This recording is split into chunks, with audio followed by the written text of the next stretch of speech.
ගහක සෙවණට ඉන්නකොට ගහේ හේවණැල්ලයි ඇඟට වැටෙන්නේ. ඒ සිසිලසයි ගතට දැනෙන්නේ. බුදුරජාණන් වහන්සේගේ සෙවණට එන්න. බුදුරජාණන් වහන්සේගේ සරණට එන්න. ඇත්තටම ඔය කටවල් වලින් කියන්න බුද්ධං සරණං ගච්ඡාමි කියලා. ඇත්තටම ඔය කටවල් වලින් කියන්න ධම්මං සරණං ගච්ඡාමි කියලා.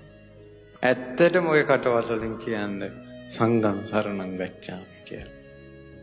බුදුරජාණන් වහන්සේ තමයි අපේ ජීවිතේ දුක දුරු කරන්නේ. දුක දුරු කරවන ධහම දේශනා කරන්නේ. අපිව සසරින් එතර කරවන්නේ.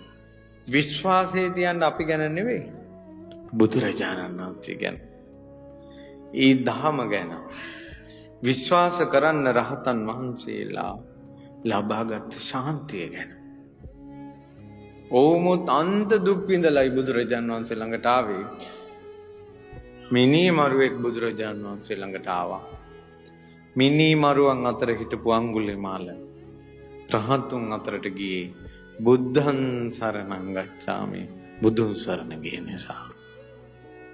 පිස්සියන් අතර හිටපු වාසෙට්ටි පටාචාරා රහත් මෙහෙණියන් අතරට ගියේ බුද්ධං සරණං ගච්ඡාමි බුදුන් සරණ ගිය නිසා.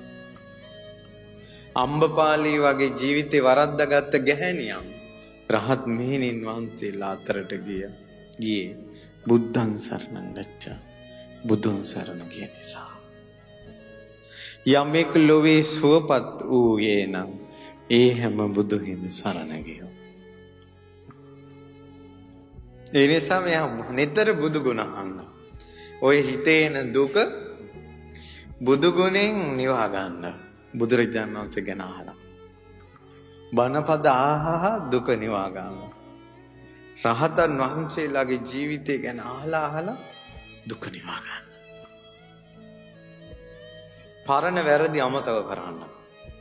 පොඩි දේවල් වල හිර වෙලා ඉන්න එපා. අපිට තවම දුක පැමිණුනේ නැහැ.